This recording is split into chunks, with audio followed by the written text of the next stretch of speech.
welcome to City University 2020 session number 3. Thank you all for joining in, and I believe we are all set with everyone's devices working and ready to go. My name, as you all know, is Alex Tosca, and I'm with the Neighborhood Services Department. I will be sitting at a station today where you will see me on a microphone moderating the chat, and you can all insert your comments and questions there, as well as use the reaction button and the hand raise button in the participants list. So thank you all for joining us. Without further ado, tonight's night is dedicated to our one and only world famous building department. So I have the director here, Mr. Joel Dramus, who will do introductions. Thank you.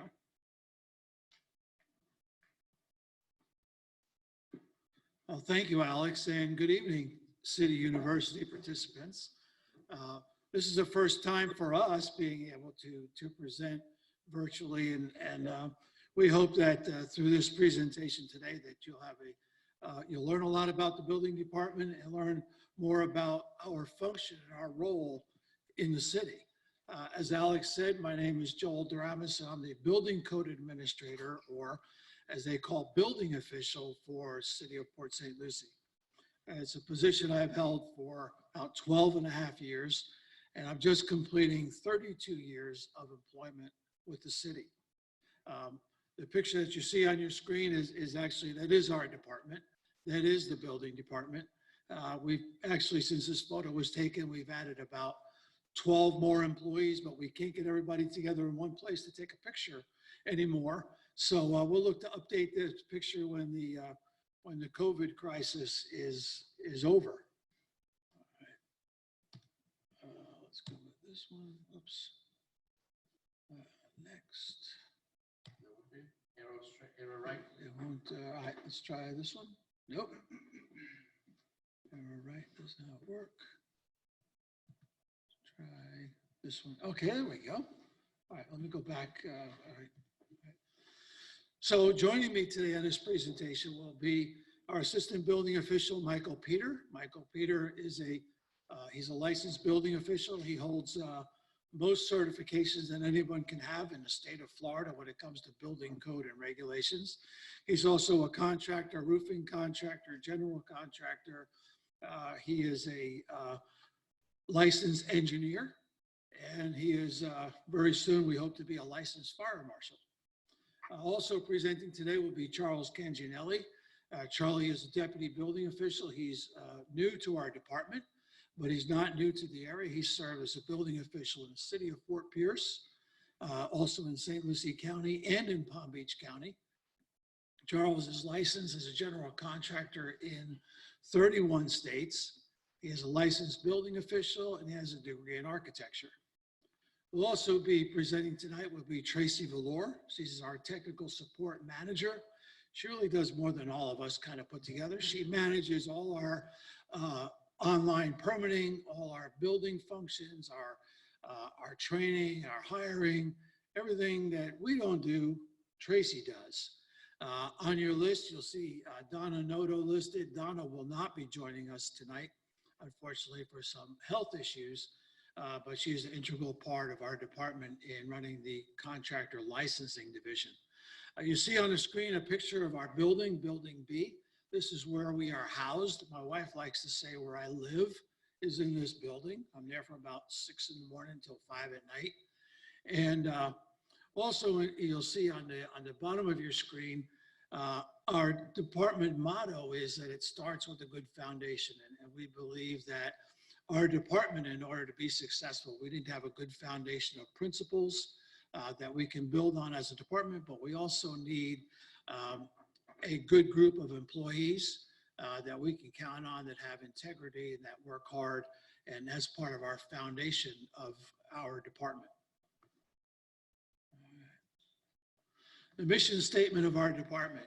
You know, the building department is kind of known for a lot of things. A lot of people say, hey, you have a building department.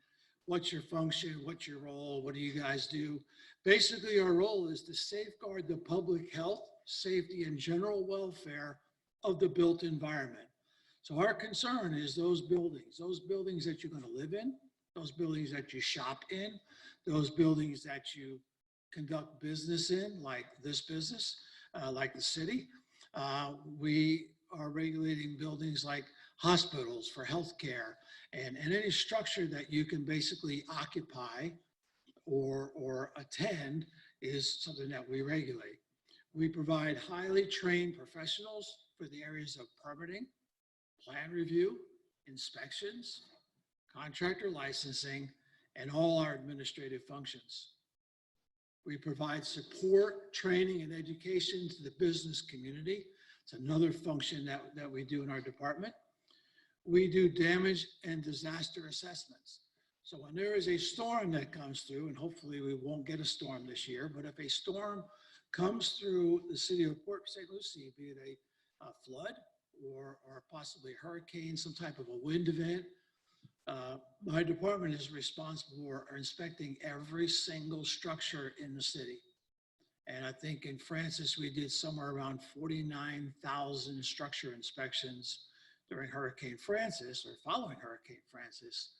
And then 3 weeks later, following Hurricane Jean, we did it all over again. So we're expected by the state to get these numbers and get these figures to forward them to FEMA to determine whether or not the city of Port St. Lucie is going to get any federal assistance after an event. We also conduct monthly stakeholder meetings and publish newsletters to our stakeholders. And we apply what we call best practices principles. So talk a little bit about the history of our department, excuse me. The building department was actually formed January 23rd of 1965. At that time, we had only one employee. That's all the work we had. We hired our very first inspector in 1973. And believe it or not, that employee still works for the department. Mark is approaching, I think, 49 years of employment. He is a hardworking, very knowledgeable inspector. And I think he looks younger now than he did many years ago. So we're glad to still have that employee. At that time, we issued permits mostly for houses, mostly in the Club Med area, areas around Floresta, a little bit around Eroso. That was kind of what we permitted. And we did a few small commercial buildings. That time we had only one typewriter. We had only one telephone. We had a whole lot of ashtrays, but not one single computer. Today, the department has 70 employees. And I think if you ask me tomorrow, that number will be like 72 or 73 employees in a total of 5 divisions. We do a lot more than just issue permits for houses now and small commercial projects. Today, we have many computers, lots of telephones and cell phones, no typewriters, and no ashtrays.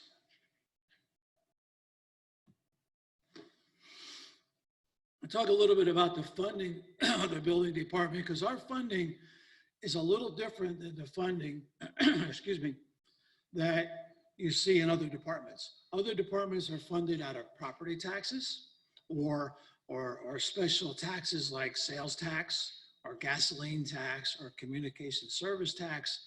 The building department does not receive any tax money at all. The building department is classified as an internal service fund, as directed by the Florida legislature. And what that says basically is that all the money that comes into the building department for building permits and fees and everything else has to stay in the building department. In fact, I can't take building department money and do city projects with them. All the money that comes in for building permits and building functions must remain in the building department for training of employees, hiring employees, covering the cost of inspections, plan review, and all of our various functions. If the building department has a budget shortfall, or they have a major surplus in money, and that happens sometimes, the building department has to take some corrective actions. And those actions could be reduce staffing and spending. If I don't have enough money, I can't go to the bank and borrow money. I can't go to the city council and say, I need more money. If I run short, I've got to take action. It means I got to reduce staffing. I may have to raise or lower fees depending on the amount of budget, but I may even have to give some money back.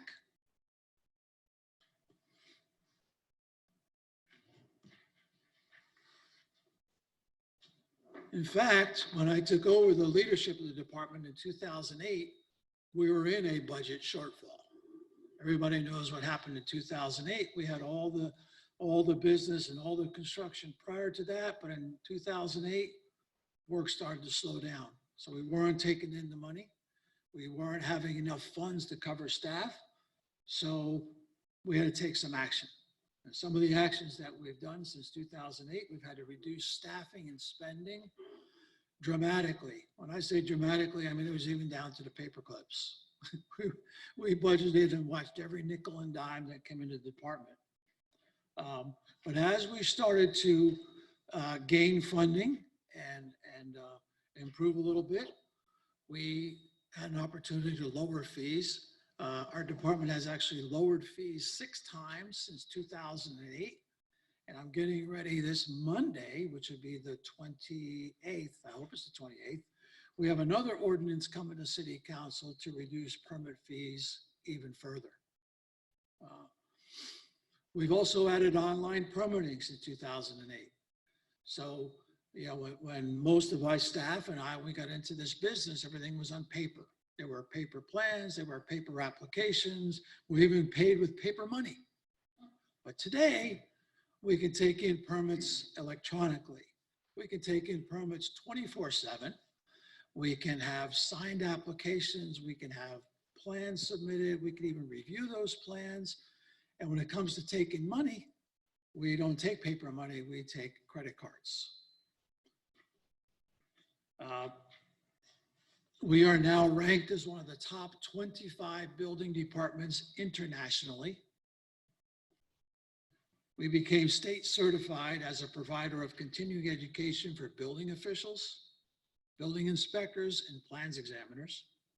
We also became state certified in providing continuing education to real estate professionals, and we're the only building department in the state of Florida that has such a license. And one thing that I'm most proud of is we became accredited by the International Accreditation Service for our work. So let's talk a little bit more about some of those cost reducing activities, because sometimes in government, it's real easy to just say, well, if you need to buy more things, you just increase your costs, you increase your fees, charge more money. But if we're trying to reduce fees, we need to also make sure that we're taking some active measures in reducing the cost of service. So some of the things we've done is we've had some advanced technology systems. We've created a permit program, which Tracy's going to be telling you about very soon. We've introduced some very efficient practices to help us cut down our costs. We've increased staff training. We've eliminated paper. Now, we're not 100% there in eliminating paper, but I'd say we're probably about maybe 75% there. By eliminating paper, it means that not only do we have staff time and handling and transferring and dealing with that paper, but I also have to retain that paper and that record forever. And that is what becomes very costly. We actually have the paperwork from the very, very first permit that was issued here in the city. That permit is hanging on my wall, by the way. But every single permit from every single building, tens of millions of records we have in paper. We are in the process of sending those records out to be scanned and converted to the digital format, but that's part of the cost of taking in paper. If it comes in digitally, we save it digitally, it doesn't cost us any money. We've also introduced stakeholder meetings. So every month we have a meeting with a different type of contractor. Last month, we met with the plumbing contractors. Next month, we'll meet with the electrical contractors, and we'll meet with the roofing contractors. And we'll have a general meeting with those folks and say, what can we do to improve our service? What are some suggestions you have for us, for our department? We also conduct numerous public outreach programs. We have customer service surveys, and we'll be showing you some of those surveys a little bit later on in the presentation.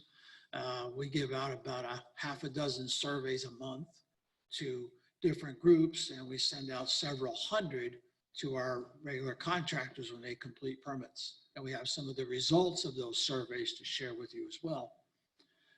We conduct annual procedure reviews. And again, the thing that we're most proud of is our online permitting and reporting. We are converting everything we do into an online digital format, not only for us, but also for our customers.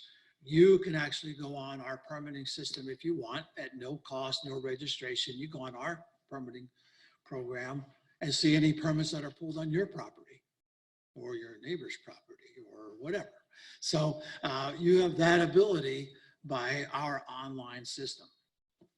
And the picture you see here is a picture of one of our stakeholder meetings that we had with the electrical contractors several months ago. So over the years, things have kind of changed. If you see this picture in the middle, when I came to work for the city in 1988, these were the kind of houses we built. These little small 2-bedroom, 2-bath houses. And that was kind of like all we did here in Port St. Lucie. But if you look to the picture on the left, you get to see some of the newer homes we built. So they're a little bit more complicated. They're a little bit more complex in their design. And they're a little bit harder to construct, and they're harder to inspect. If we look at the picture all the way to the right from Tradition Medical Center, these are the kind of projects that we're dealing now. These are large projects. They consume a lot of time. And on some of these, will take maybe 3 or 4 years to build. And my staff is out at these projects every single day, conducting inspections and reviewing the work.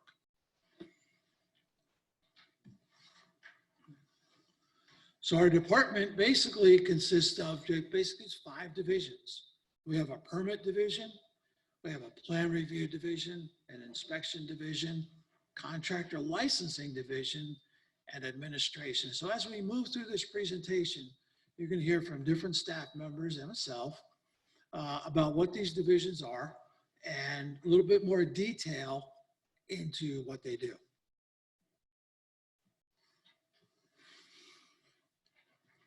Any regulatory work in the state of Florida is run by or covered by laws and rules by the state of Florida. There are a number of laws that we have to abide by in the building department, and some of those are listed here in Florida Statute 553, 468, 472, 553, and so on and so on. We have to follow all of those laws and all of those rules in our daily work activity. The most important document of all these is Florida Statute 553, which is the Florida Building Code. So a little bit of history. Back before Hurricane Andrew, there were probably 5 or 6 different building codes in the state of Florida. And different areas or different regions had their own code. South Florida and Miami had the South Florida Building Code. And some of us had the Southern Building Code, some had the CABO code. And believe it or not, Epcot had their own code, which they kind of nicknamed the Mickey Mouse Code. But Florida actually had 5 different codes. And after Hurricane Andrew, the Governor's Study Commission had done a big analysis on where all the building failures were in the state of Florida. And they determined that one of the problems was that Florida had too many codes.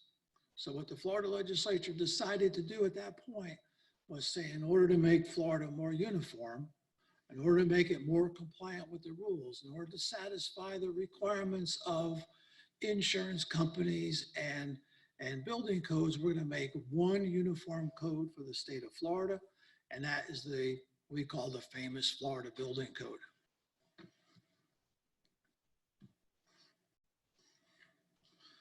So basically what that Florida Building Code says in its intent, it says that the purpose of this code or act is to provide a mechanism for uniform adoption, updating, amendment, interpretation, and enforcement of a single unified state building code called the Florida Building Code. So they established that so statewide, everyone uses this same code. It consists of a single set of documents that apply to the design, the construction, the erection, the alteration, modification, repair, or demolition of public and private buildings, structures, or facilities in this state, and to the enforcement of such requirements which will allow effective and responsible protection for public safety, health, and general welfare for all people of Florida at the most reasonable cost to the consumer. A fancy way of saying that whatever you do to the structure, whether you build it, you move it, you alter it, you enlarge it, you change it, you modify it in any way, you're going to use this uniform set of codes for the state of Florida. You can't make up your own. You can't decide, well, we want to do things different in this town and that town. The Florida law, which is, that's what the Florida Building Code is. It's a law in the state of Florida, said that you must follow this set of codes. There's what the codes look like. So, Very happy with all those books. yeah, I love being around books, you know. Now, these are actually available digitally, so my staff is kind of mad at me, but I couldn't show you the digital version without showing you the paper version. So this consumes about 42,000 pages. When I first came to the building department, we had the cable 1 and 2 family dwelling code, which is about 300 pages.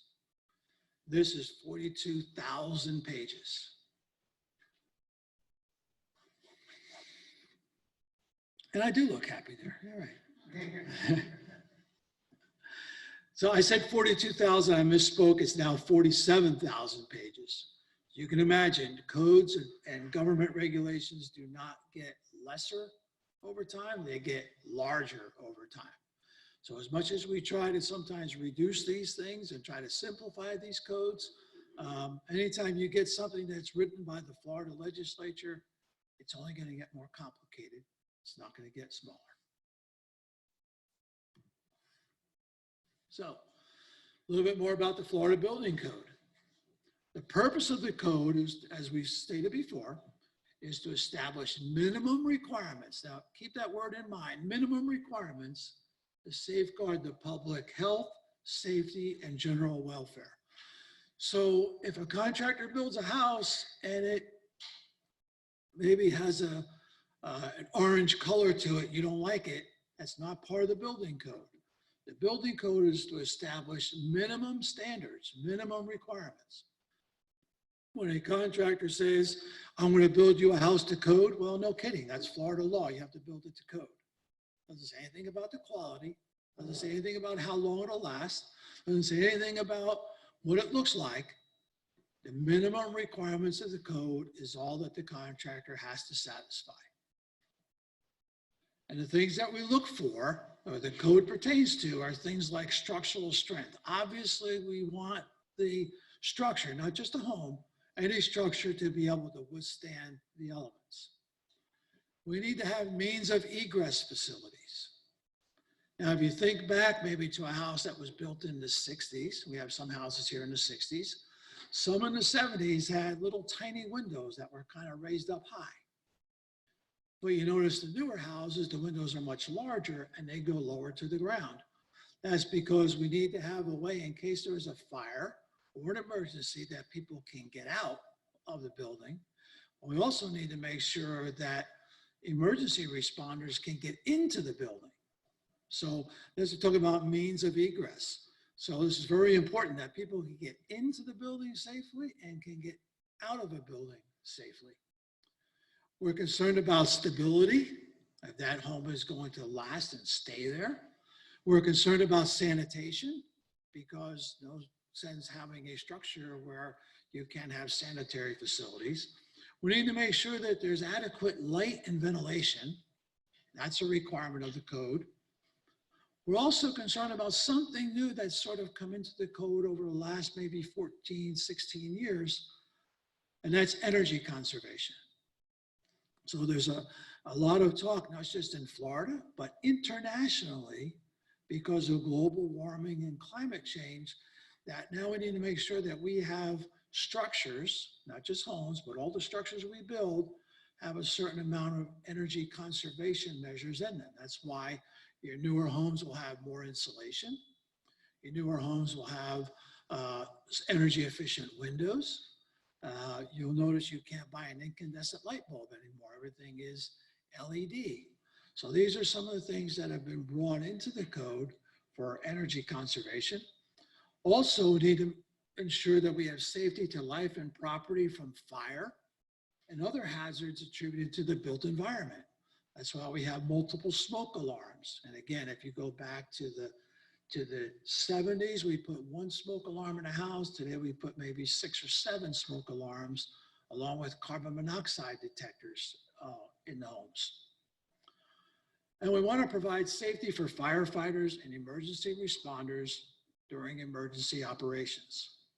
So again, like we talked about the egress windows, we need to have a way that if there's a fire in a building, picture a large building where it's harder for emergency responders to be able to see and navigate through a building or through a structure, we need to make sure that we take precautions in the construction of that building so these folks can have access to get people out and save lives.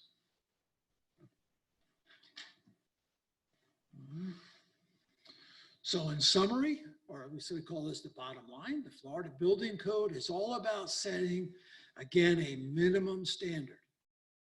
We don't say anything about the quality of the carpet in the house.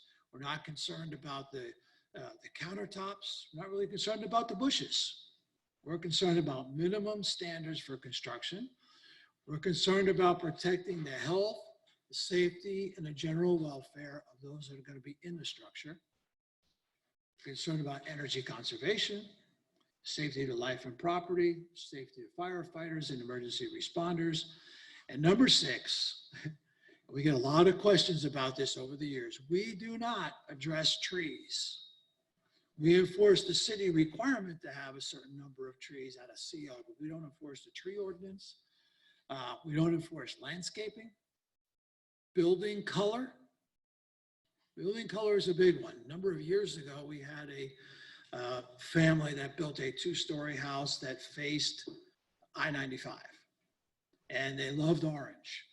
And they painted this house a super bright orange color, and they put about 15 floodlights on it. Now, it was a pretty bright house, but the building code does not regulate it. Your neighbors may not like it, but it's not something that we can regulate as a building department. We don't address parking spaces to a degree. Bushes, sidewalks, grass. People call us all the time, say, I lived in my house 4 months ago, the grass is dead. We don't regulate grass, nor do we regulate drainage or public art. But the way that we do regulate this, or the tool that we use to regulate this and enforce all these laws and all these requirements, is the building permit. Okay. And in section 105.1 of the Florida Building Code says that any owner, authorized agent, or authorized agent who intends to construct, enlarge, alter, repair, move, demolish, or change the occupancy of a building or structure to erect, install, enlarge, repair, remove, or convert, replace any impact-resistant coverings, electrical, gas, mechanical, plumbing, the installation of which is regulated by this code, or to cause any such work to be done, shall first make application to the building official to obtain a permit. I know that's a lot to take in. That's purposely made this in one of the biggest sentences in the whole code.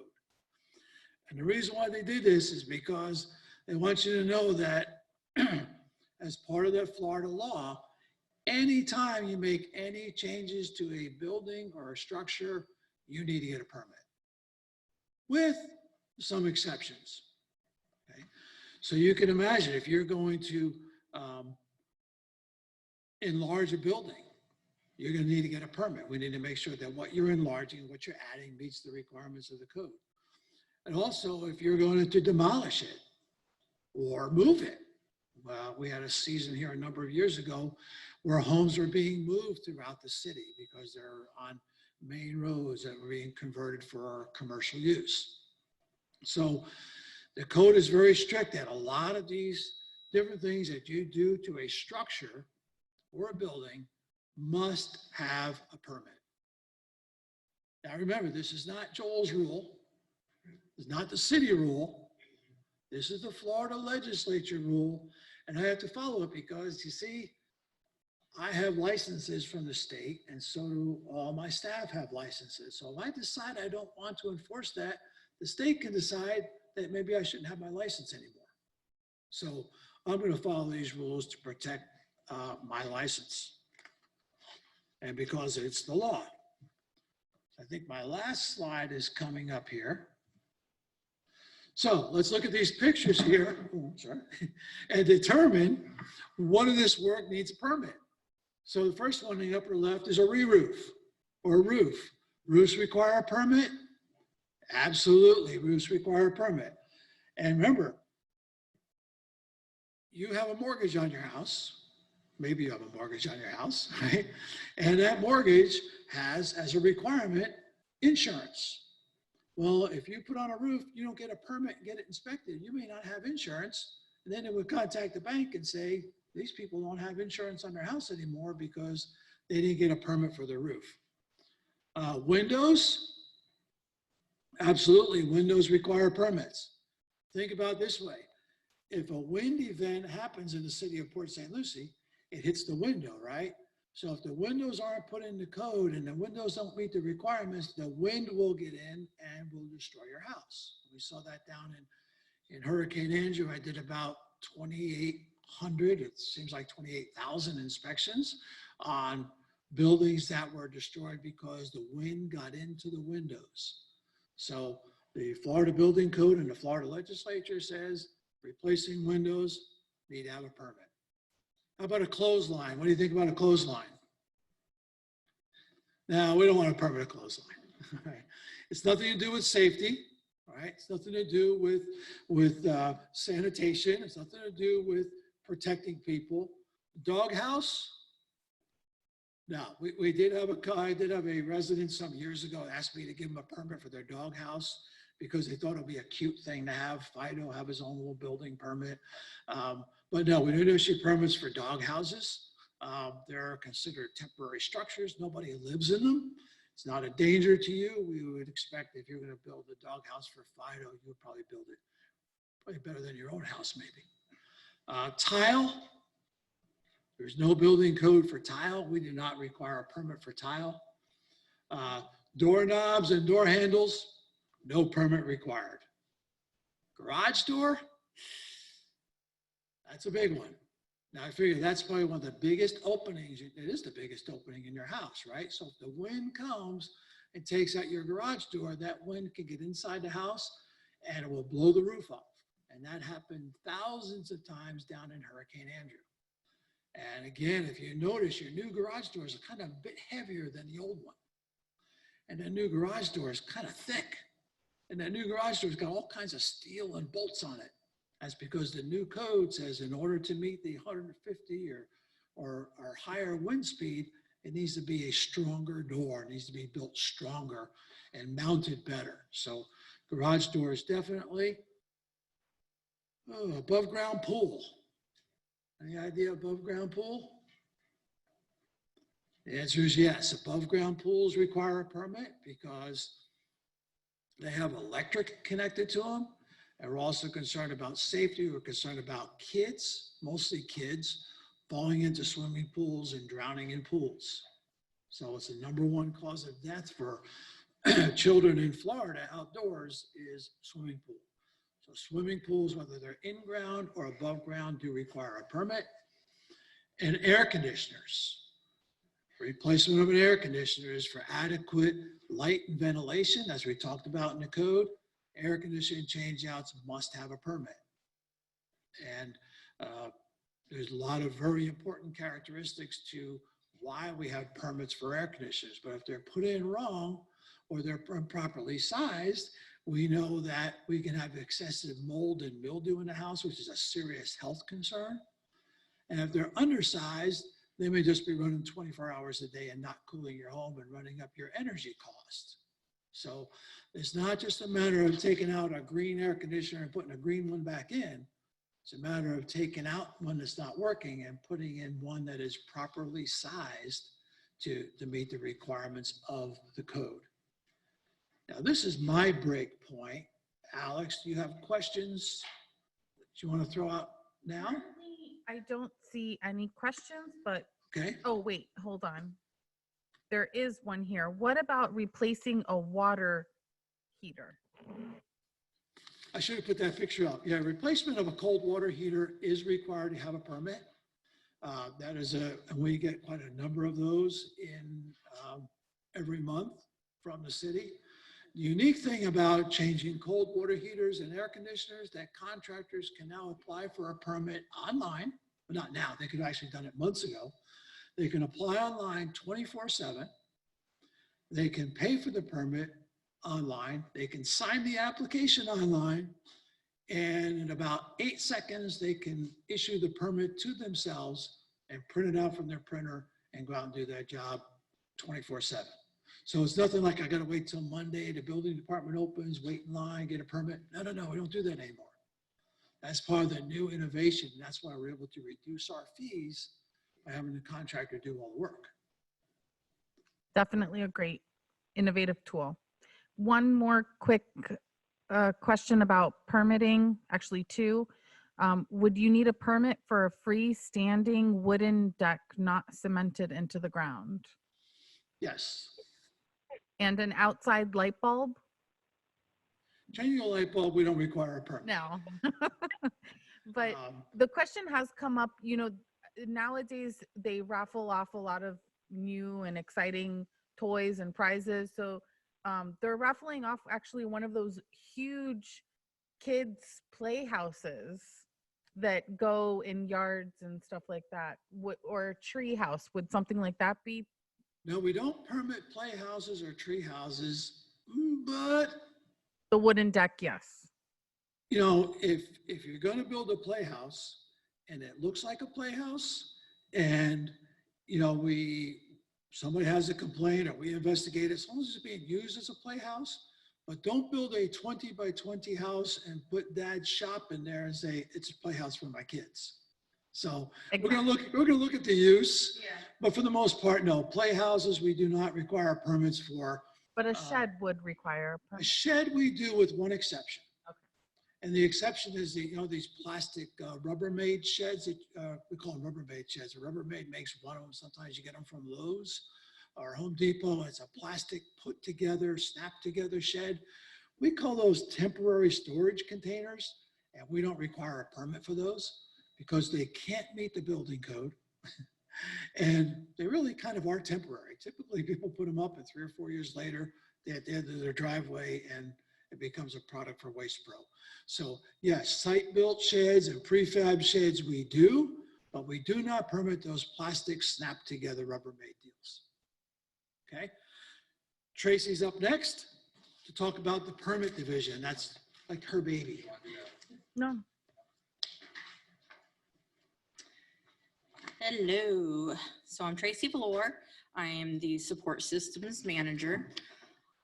I am not the best speaker. However, normally we have this in-house and I win everybody over with baking and cooking dinner for everybody. So since you guys don't have that, if we ever get back to normal, you're welcome to join us again and I will bake for you and I will win you over, I promise.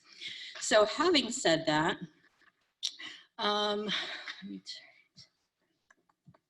okay, So the permit division, they are the first point of contact when you come into the department. So they're an instrumental part of our department, and they process all the permits from the beginning. They process them all the way to the end. Currently, we are doing about 5,100 building permits per month, issuing that. So we're a very, very busy division. In addition to processing permits, we issue certificate of occupancies. We collect impact fees and permit fees, both for county and the city for impact fees. We're in the process of digitizing all of our documents. We want to be 100% electronic, and we're trying very, very hard to get to that point. Let's see, what else do we do? So we also do 3,300 public records requests for documents, plans, and surveys.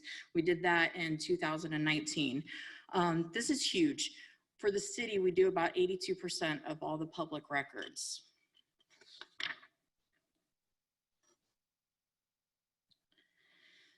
This chart is the permits applied for. It'll show you from 2008 till 2020, and you can see the trend. If you look at the black line, you'll see the steady upward trend. You know, back in recession, we were lucky to get 1,000 permits a month. Right now, like I said, we've been doing about 5,000 permits a month, and it's just growing. The next slide gives you a comparison on what the city of Port St. Lucie does in comparison to our neighboring communities, which is St. Lucie County and city of Fort Pierce. So if you look at it, we're doing probably about 4 times as many permits in the city. We're also 120 square miles? 120 square miles now. So we're significantly larger, but we do a lot more permits than they do. Joel had mentioned earlier about our software program that we use, which is called Panda. We designed that from the ground up with our IT department. So it was 100% created in-house. When the recession hit, we didn't have any money. We needed a new program. We didn't know what we were gonna do. Some of the canned programs, they cost $200,000 plus. We didn't have that. So we went to our IT department and literally begged them to get us out of what we were using and get us into some newer technology. So everybody said it couldn't be done. They said that there's no way, it's not gonna work, no way. November 3rd, 2013, we launched that program. It has been a success since then. We've had people ask us for it. It's great. It's got, everything's got its flaws, but it functions really well for what we use. We get a lot of compliments from our contractors, from homeowners, everybody that gets to use it and whatever, they love it. So there was no cost to us to do that, and we can upgrade it as much as we want and for no cost. We've probably upgraded it a couple hundred times at least. I'm sending emails to him all the time. Can you upgrade this? And he updates it within minutes sometimes it's within days, sometimes a little longer if it's something big, but it's owned by us, it's controlled by us. Contractors can now go online, they can pay for the permits, they can print them out. So we get about 67% of our business through this format. It's handled about 64,000 online permits to date. Let's see. And it's definitely instrumental in providing a high level customer service for us.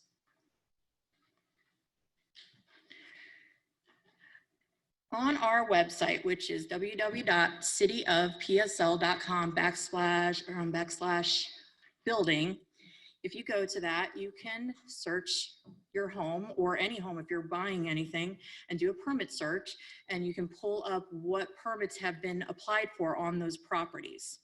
So if you go to building online services, those are all of our online services. You just do a property search, you can put your address in there, and then you can look and see what's been pulled. You can, like I said, if you're looking at other properties, you can see what permits have been pulled there. If you have a contractor who's pulling a permit for you and you're like, I wonder if they've pulled it, you can go on there, you can put the address in. As soon as they apply for it in our division, it is posted online and it's immediate and you can see that. Additionally, if you are wanting to pull a permit, as a homeowner builder, which you can do.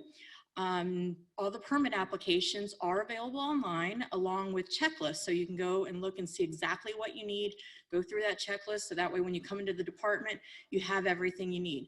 I just want to note too that we talk about online services. Currently, homeowners have to come in per Florida statute. They have to come into our department in person to sign a permit document. So unfortunately, at this time, online permitting isn't available for homeowners. So you need to come in, you have to show us proof that you own that home and live in it, and sign a homeowner builder affidavit. Yeah, you're right. Sorry. /. It is www.cityofpsl.com/building. Thank you, Avi. All right. And here is an example of a permit application and a building permit card. The building permit card is required to be on the site. We give you those when you pick up a permit. Let's see, that's all I have for permit division. Coming up next is Michael Peter. Do they have any questions regarding? Let me double check that really quick. No, I can't bake you anything tonight. I'll ship it to you. We'll get DoorDash. Serious. There are no questions, but thank you very much, Tracy. Normally we have a very lovely dinner prepared by you, and I know that everybody is missing that this year, but next year we'll hopefully be back on track with the live presentations. All right. Let's go ahead and take a 10-minute Oh, yes. We're going to take a 10-minute break for everybody, so we'll be back in 10. Yes, thank you. Good evening, everyone. First, I want to welcome you to the building department session of City University. My name is Michael Peter. I'm the assistant building official, and I will be talking to you tonight about two major important functions of the building department: plan review and inspections. I'll take it from where Joel stopped. We all aware now that for any proposed construction, we have to pull a permit. So after you apply for the permit, what happened? Are you allowed to start construction from that point? The answer is no. The permit has to go through multiple processes within the department in order to be finalized and in order for you to be able to start constructions. The first process is plan review. Basically, plan review, when you apply for the permit, we ask you to provide a set of construction documents. These construction documents contain details and instructions of the proposed construction and how it will comply with the codes. As Joel explained, we have multiple codes and they are very complex sets of documents. So basically the construction document will be drafted by a design professional, engineer or architect, and he will highlight all the requirements of the code and how this proposed construction will comply with it. So once we receive that permit package or the construction document, we review it for code compliance. We check all the engineering calculation to make sure it's done proper per code and all the reference standards. We also review to make sure that all the plans are in compliance with the city ordinance. We review surveys to make sure that we have proper setbacks. And in certain occasion, if the property is located in a special flood hazard area, we review what we call certificate of elevations to make sure that your finished floor elevation is elevated to a proper height. So in case of a base flood, your house will not flood. Also, we calculate the permit fees, and part of the calculation, we calculate the impact fees. Basically, any proposed construction, if you're doing an addition or if you're doing a new house, new commercial facilities, you will have an additional load into our grid, basically plumbing, sewer, water supply.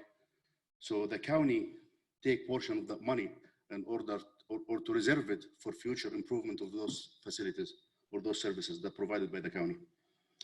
The total plans that we reviewed in 2019 were about 19,905. Did I say right? 19,905 plans. The total plans we reviewed in 2020 is almost 18,874 plans. Part of the presentation, I'll show you some funny pictures that represent some of the code violations that we see in the field. Here's one of them. I'm sure you're all aware of the violation. Can anyone tell me what's the violation in this picture? Basically, we have a disconnect switch or a distribution panel under the kitchen sink. It's in violation of the National Electric Code. Another picture, we have structural component that not properly attached. So we have a requirement that any structural component has to have a continuation of carrying the load all the way to the foundation, which is not here. I ask myself every time I see this picture, what is happening here? These are real pictures, right? Absolutely. These are field pictures.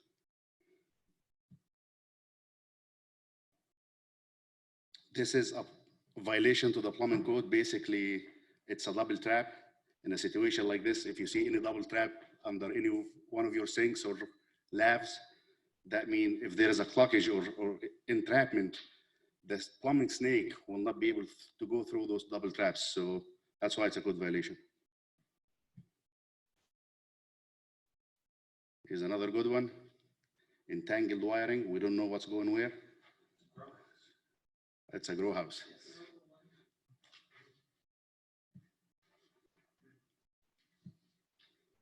Inspections.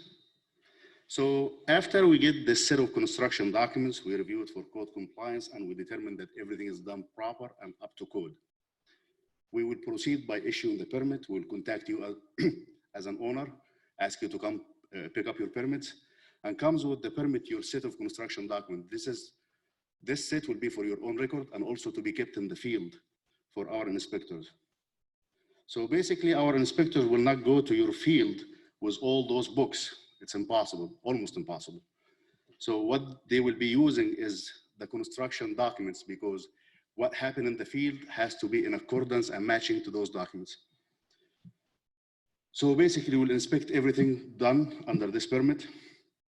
And during this inspection, you'll see different people, because like contractors, they have specific trades, general, mechanical, plumbing, electric.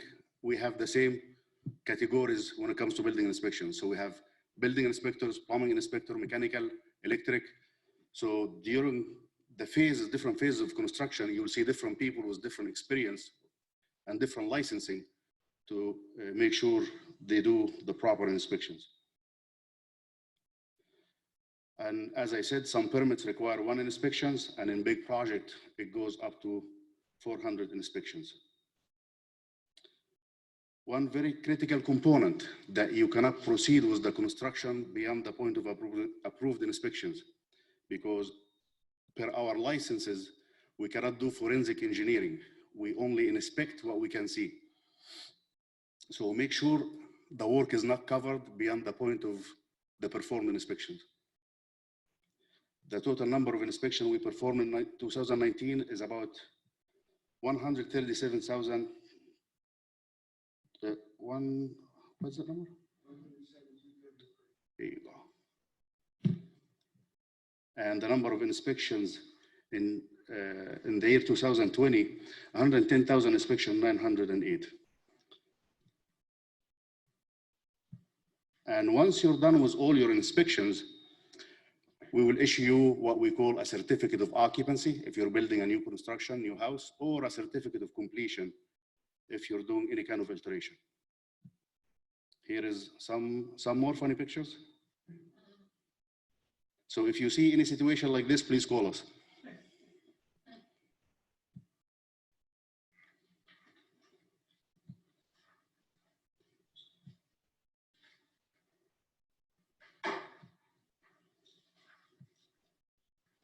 So at this point, I will leave it to our deputy building official, Charlie Canjanelli. He will be talking to you about contractor licensing. Thank you. Oh, questions? Sorry about that. Just Sure. before you go, thank you very much. You're welcome. But one quick question. How long does it take for plans to be reviewed? It depends. It depends on the type of permit. Basically, we have what we call time frame goal for every type of permits we have. For a single family house, we have 7 days. And if it's applied online, it is 3 days. For windows and doors, 7 days. Commercial project, Probably 4 weeks. But there's a whole schedule, right? That's Absolutely. published online Yeah, that people yeah. can consult as well. But Absolutely. more or less, those are the most popular Yes, yes. permits and timeframes. Thank you very much. You're very welcome. Thank you.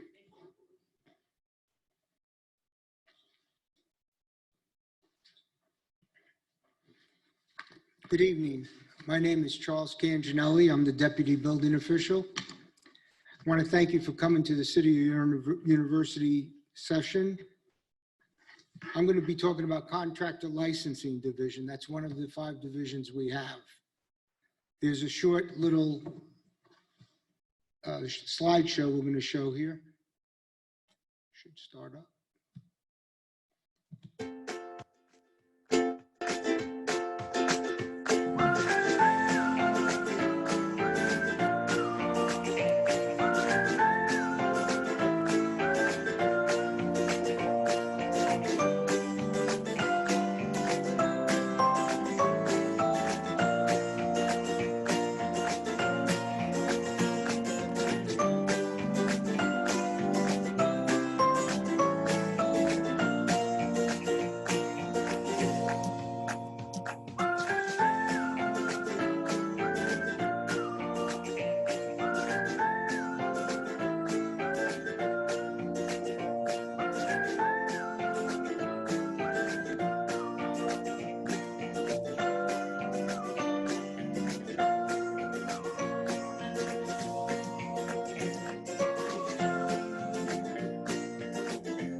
Okay, Contractor Licensing Division. Governed by the Florida State Statute 489, requires construction workers to be licensed as a contractor and employees to be working under a licensed contractor. All contractors must carry a valid workers' compensation insurance for the employees, as well as general liability insurance. What this does is the contractor has workers' comp. What he does is that protects the workers. If a worker gets hurt on the job, workers' compensation covers their injuries. If you hire an unlicensed contractor or a contractor who doesn't have the proper insurance and someone gets hurt on the job, you are liable as a homeowner. And that's what we don't want. And that's what we look at. We're here to protect you as a resident, your customer to the city. When you come in, we listen to you. One of the things I always very important is to be sure your contractors have the proper insurance, be sure they're licensed, and get copies of it. You can ask them for copies of their workers' comp and liability insurance, and you should have them on file. Liability insurance covers you. Again, if there's damage to your structure or your home during construction, the liability insurance will cover you. All contractors must work within the scope of their license. Only electrical contractors can work on electrical work. Plumbing contractors work on plumbing. Mechanical on AC. They can't overlap. If you're a mechanical contractor, you can't do general construction. Recently, we had a mechanical contractor go in front of the code board, and he said, well, I'm a mechanical contractor. I could do general construction. That's not the case. You have to stay within your field. If you're a general contractor, you hire the sub. You hire an electrical contractor, plumbing contractor, mechanical. And in that, you'll be covered and the work will be done properly. In the city of Port St. Lucie, we have 2,800 state licensed contractors and 1,000 locally licensed contractors that are in our system right now. If you need a licensed contractor or you're not sure a contractor is licensed, please call our office. We'd be more than happy to look that up and give you the information. Contractor Licensing Division. There's 3 licensing investigators. They visit job sites, ensure work is being done properly, that the contractor is licensed and insured on the job. They may be passing your house down the street. there's work being done, they'll just stop by and see the contractor, make sure all his licenses are proper, insurance is proper. And the other thing he does, he reaches out to them. And he wants them to know that we're there for them. We are there to help them. If they have questions, we will get the answer for them. If we don't have it at that moment, they'll come back to the office or they'll call and we'll get the answer for you. They're there to help you. Only licensed contractors can pull permits. The exception to this is a homeowner. They can pull permits. If they reside in the home, if they cannot, and at that point as a homeowner, if you pull the permit as an owner builder, you cannot rent, lease, or sell your home for at least 1 year. This prevents people from being a contractor and renovate a home and sell it and then go to the next one, renovate a home and sell it. That's not what that's there for. It's there for the homeowner that resides in a home and to help them. Contractors Examining Board presides over licensing investigation cases. They meet on the second Thursday of every month, 10 a.m., right here in our council chambers. The public is welcome to come and listen. Their meetings can be viewed also on PSL TV 20. Contractor Licensing Division. We have new licenses. The slide shows from 2014 to the year today to date. You can see how we are growing. Local licenses, state licenses, license investigations. How many we're doing. We stay active. Again, we're there to help you. We don't harm anyone. We just want to make sure things are being done right and it's for the safety of you, for you. Our cases generated and citations issued. Next slide, Administration Division. Joel is going to come back up and speak to you. Do you have any questions? Thank you very much, sir. No questions at this time. Okay, well, thank you very much. You have a nice evening.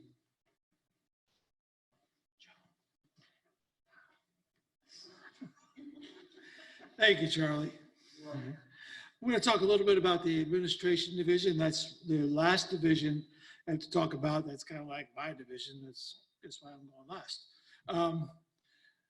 A lot of work goes on the Administration Division. Mostly what we do is support all the services of the other 5 divisions. So when it comes to hiring, when it comes to promotion, when it comes to training, when it comes to accounting, all that stuff is all done through the Administration Division.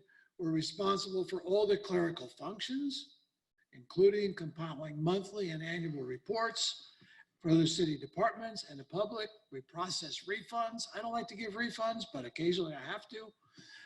We prepare payroll, we do purchasing, we monitor certifications. As Michael said, that all our staff is required to be certified. Well, those certifications only last for a certain amount of time.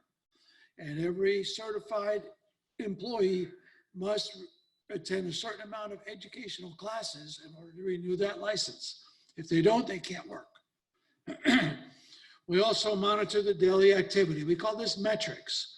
And we're constantly measuring the timelines like Michael talked about. We're measuring the amount of permits that come in. We're measuring the amount of time it takes to process those. We're measuring the amount of inspections that get done in a day. And all this goes into about 200 activities that we call these daily metrics. This division also acts as the liaison between other departments. Planning and zoning may have a question on a permit. Sometimes we have to deal with NSD on a situation they may have on a property. So the admin division becomes the liaison between those. And as Tracy stated, we do public records requests. We do about 82% of all the public records requests that come in the city. She didn't tell you is a majority of those records requests are done within about 20 minutes. So they're very busy and very active.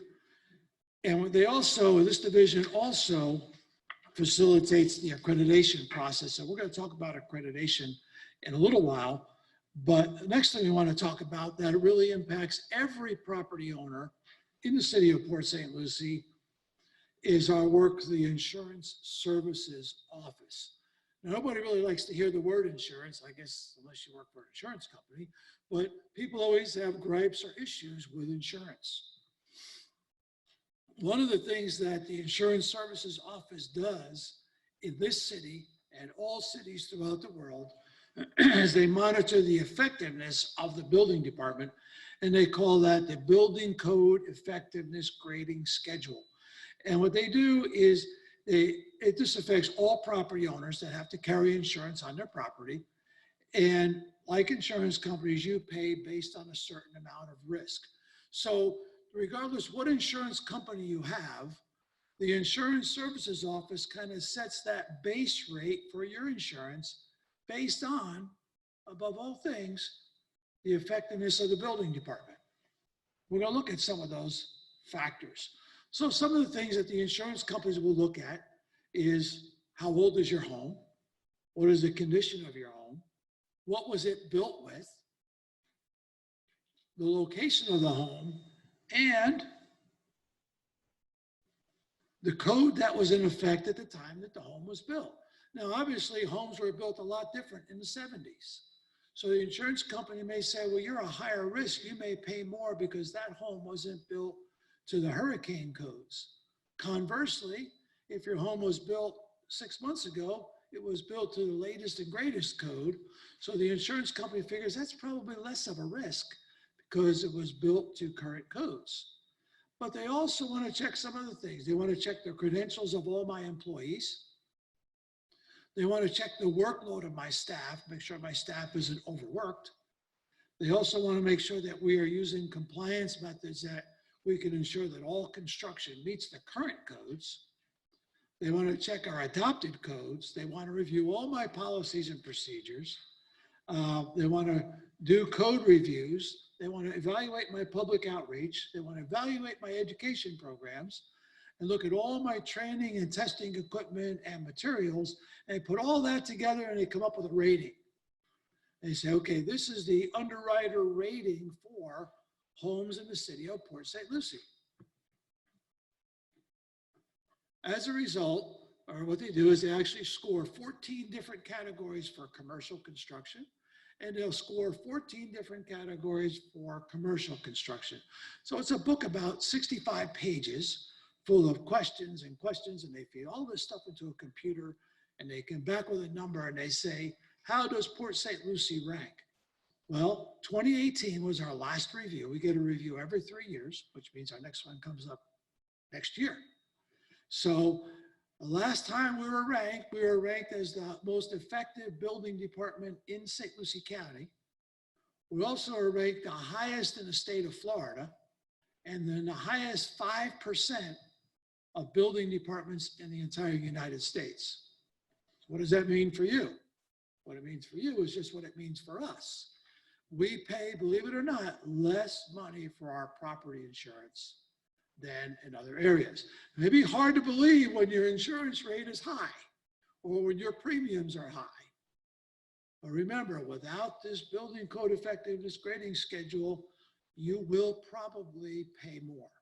In fact, we've had several folks contact us, insurance companies and residents, telling us that they received anywhere between $130 to about $240 reduction in their homeowners insurance because of their ISO rating from the Insurance Services Office. This is a long drawn out process. It takes us about 4 or 5 months, and we are hoping to have an even better rating in 2021. So this is one of the very important, it's not one of the things that you see. Like you see building inspections, you see plans, you see reviews. You don't see this grading schedule, which impacts every home in the city. And in some cases, in some jurisdictions, if the rate is so bad, they may not be able to even purchase insurance. My second favorite subject, accreditation. Accreditation is a third-party recognition that the building department fulfills specific requirements for, number 1, customer service, number 2, accuracy, and number 3, timelines. You've heard Michael say that every permit has a different timeline. So what we do is we met with our contractors and we say, how long do you want a house permit to take? How long do you want window permits? How long do you want a roof permit to take? They give us those timelines, and my job and my department's job is to make sure we operate within those timelines. So we don't tell them when they're going to get the work done. They tell us when they want the work done. And we strive to meet those timelines. It's a voluntary review of the department. It is an assurance that the department is competent and meets established quality standards. It sets a standard for excellence and actually provides a level of professional recognition. The International Accreditation Service that accredits building departments is the most respected accreditation service in the entire world. The benefits of accreditation is that my department has increased efficiency. We have improved customer service. It actually helps to contribute to lower insurance premiums. It's increased confidence that in the building department. It's a positive influence on the construction market, has a positive impact on a real estate market. It's an improved level of professionalism. It becomes a more desirable place for employment. So a lot of my employees, some of which you've seen tonight, are here because we have achieved the highest standard of professionalism as a department. It's a great attractor also for new business, and it's considered among the best departments across the country. There are only 4 building departments in the state of Florida that are accredited. We're one of those 4. There are only 24 departments in the entire world that have achieved building department accreditation. So hundreds try, hundreds start the process, but they don't make it all the way through because it's too hard, it's too tough. They figure the standards are too much. The city of Port St. Lucie received their first preliminary approval in February of 2016. Our final assessment was on September 28th of 2016. And we were awarded the building department accreditation on December 20 of 2016.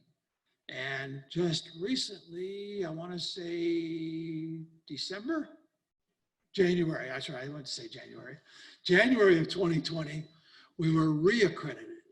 So my staff also takes part in evaluating and reviewing other departments for accreditation. And we provide training to building departments, not only throughout the state of Florida, which have about 22 departments in the state of Florida, but we have also provided training and support for Clark County, Nevada, which you know as Las Vegas. We have provided support for in several cities in Pennsylvania, and also in West Virginia. So we spend a lot of time teaching and training other departments to be the best, to be the top.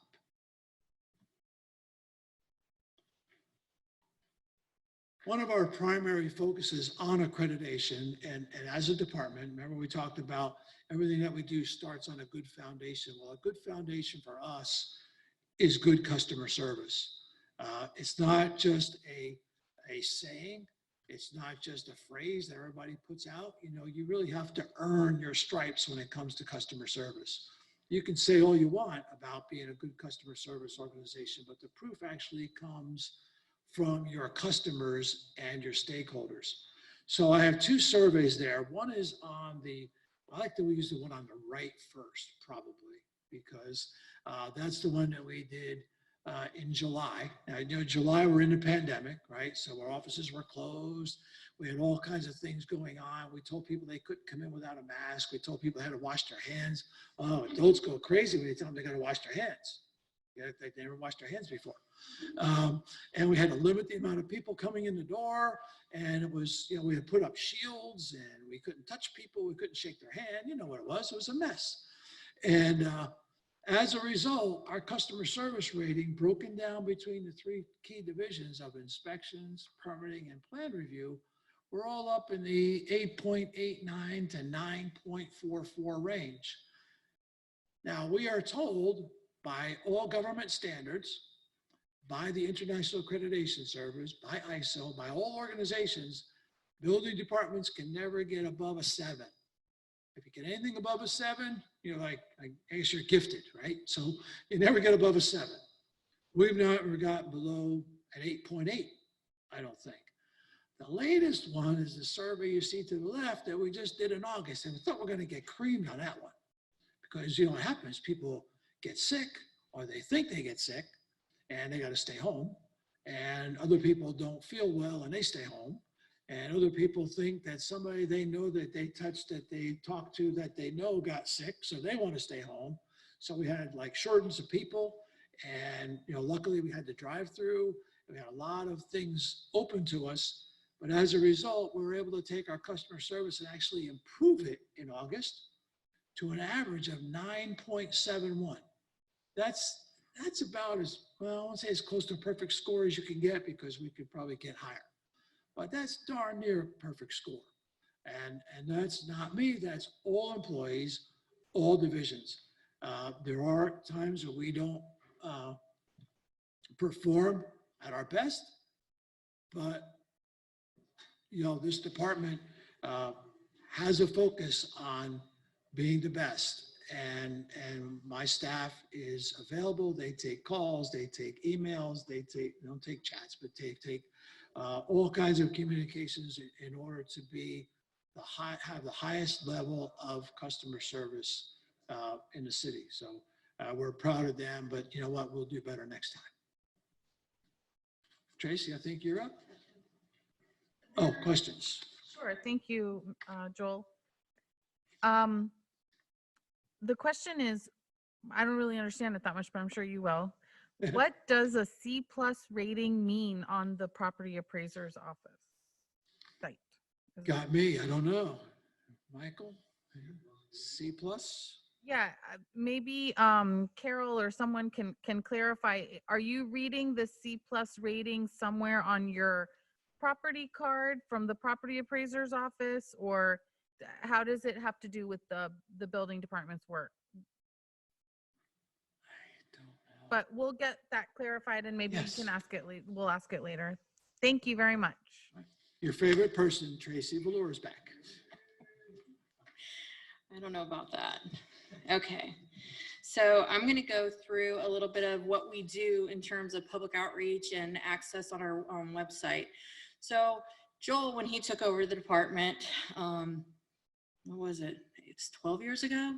He is very big into training and education. He likes to hold classes. He's been teaching. I've been working with him for going on 18 years now, and he loves to teach. So we started a lot of different classes to educate our contractors, to educate our citizens, to educate anybody, realtors, numerous places. It helps us, it helps them, it keeps everybody happy. Nobody's surprised by anything, so we like to educate. Oops. Oh, sorry, I hit the wrong thing. Okay. So some of the education that we do, we have a Realtor Assist program. We've taught over 1,400 realtors in the area. We teach them about building permits, what to look for violations when they go into a home, what can be done to get those violations into compliance, amongst other items. And we haven't done one in a little while because of COVID, but we're trying to get everything rolling again and get everything virtual. We had our first virtual meeting actually about a week ago. So we're getting back into that range, trying to go with the new normal. Similar to the Realtor Assist, we do a Commercial Assist where we have a focus on commercial properties. And again, that's with realtors usually. We have a permitting class.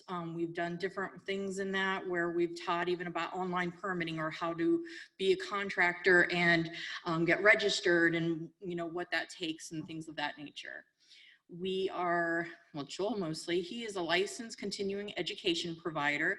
That means he can teach a class, and realtors, building officials, building inspectors, plans examiners, they can actually earn credits towards whatever he's providing them. So whenever you're licensed, you have to get continuing education classes to maintain that license, and he's able to provide those CEUs for people. Another big one that we do, and it's one of our favorites, is stakeholder meetings. So every month we send out an email or post it on our website that we're going to have a meeting with a certain contractor group. What we found out is all contractors are different. They all have different needs when they're in the fields. So what a plumber's experiencing may not be the same thing as what a electrician's experiencing. So we bring them in separately and we kind of just talk. We talk about changes, we talk about problems that they're having in the field, in the office, and if we can resolve it, we try to resolve it. If we can make changes to our system to help them, we do that. If we can make changes to applications, whatever we can do to help them, because that's what we're here. We're all in it together. We all want to just help each other to, I mean, we have to, you know, maintain laws and, you know, building code and everything like that. But if it's other, like, you know, just little policy updates or changes, we try to do that. And that's what we use those stakeholder meetings for, to hear them out. They can hear our side, we can hear their side. And they've been very productive. And we've been doing that for a couple years now. And we actually have people calling us like recently because of COVID, because we haven't been doing them. When are you going to be doing those again? So we just started those back up too. So I think they're pretty happy about that. We have a monthly newsletter. I think we just posted one recently. On the newsletter, it's on our website. And in that newsletter, we'll post things like if we're closed a day or something, we will post, what else do we put? Upcoming changes, any upcoming changes, calendar events, anything that's the latest and greatest, or if we're having problems and we're going to change something, we'll put that in that newsletter. So you can see that on our website. Additionally, on our website, you can find the newsletter. You can do a property search. We talked about that earlier. You can actually view outstanding liens and monies owed. That's, I believe, on the lien services side, but you can see that. You can check permit statuses. You can view our online services, which includes scheduling inspections, checking on a permit. We also have a helpful links page, which you can go to, that has links to the property appraiser's office, FEMA, DBPR, Unicode, and Florida statutes. So our future plans. We have kind of touched on a lot of these during this time. We are trying to go digital. We're trying to get everything scanned, anything we can possibly get scanned. We want it scanned. We prefer things coming in electronically to us. It's just a lot easier to maintain and keep. And then also for public records purposes, it's really easy for us to go in the computer, grab that document and throw it over to whoever needs it. We have been tweaking our inspection scheduling and routing, and we want to keep continuing to do that. So we want to keep our inspectors where they're going the most efficient routes. So we have a new program where they can like dump all their inspections in there, click a button, and it organizes it so that they're driving in the most effective, efficient route. Saves on gas, saves time for them. We are looking to achieve continuing education, to be a continuing education provider, to train licensed contractors so that they can get CEUs. And last, we are really trying to get all of our building permits online. Right now, we don't have a lot of commercial online, but that's our next big hurdle, especially with COVID. We had to make a lot of changes. We had to start adding more online and everything, and we want to get all of our commercial projects online. And that's all I have. And I think Charlie's going to come back and review. Does anybody have any questions for me regarding any public outreach? Really quick, I'm providing the link to our building department's website. And I see in the upper left-hand corner, their upcoming events. Is that where they find all of the events? Or- Yes. Yeah. Well, when we have any coming On the up, calendar. yeah, she'll post them up there. And then, do you have any realtor assist programs coming up soon, or are they not? Not yet. We haven't scheduled. I don't think we have it on the calendar yet. Correct? Yeah. We just wrote it. We just finished it. And like, we're just getting back into gear into the virtual. Yeah. So it is coming. So just check our website. It'll definitely be on there. If it's not on the website, it'll be in the newsletter. That's always on the website. So we will post it on the website. Okay, so just keep an eye out regularly on there on Yep. the calendar for any new events. And if anybody's actually interested in that, you can email me and I can keep a little tab to make you aware of it when it comes up. My email is T Valore, T as in Tom, V as in Victor, ALURE at cityofpsl.com. You can email me anytime for anything, but if you need to know that, just let me know and I can make you aware. Thank you. And Charlie's coming back up to do a quick review with you guys.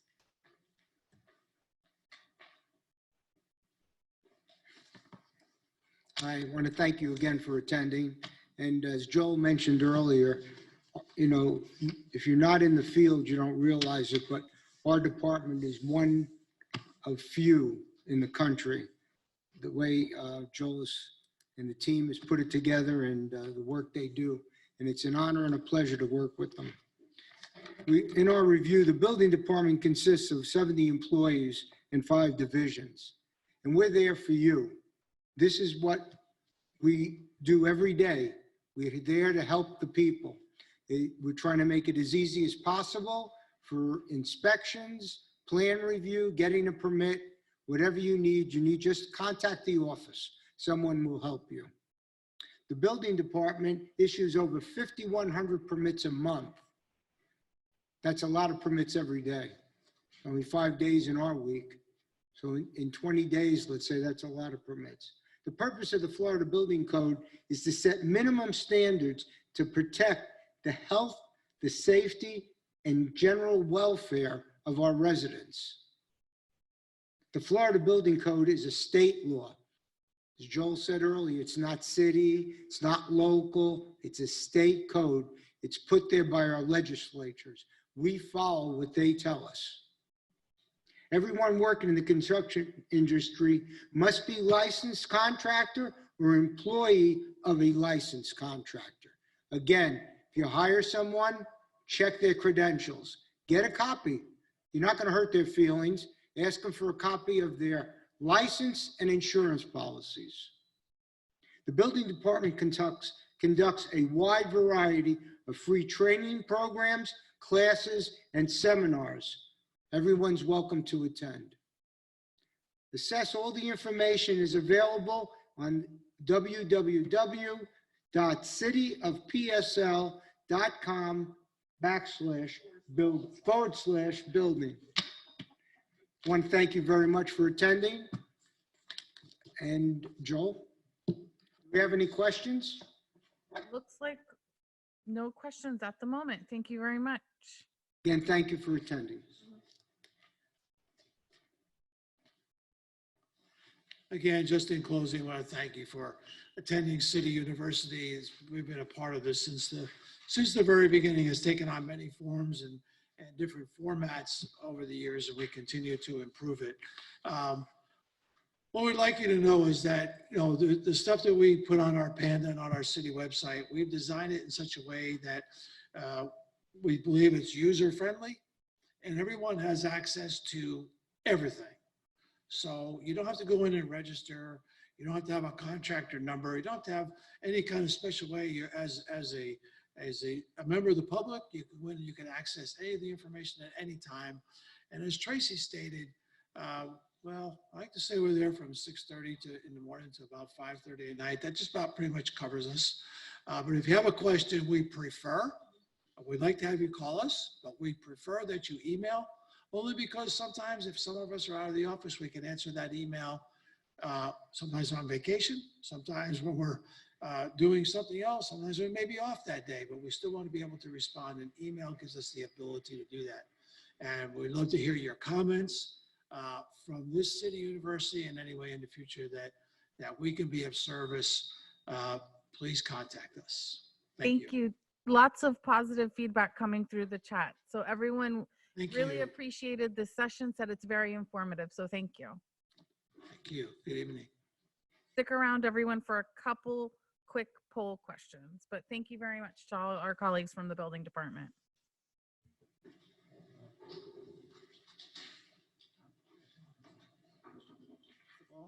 And thank you all again for participating, and I'll see you all next week for session 4.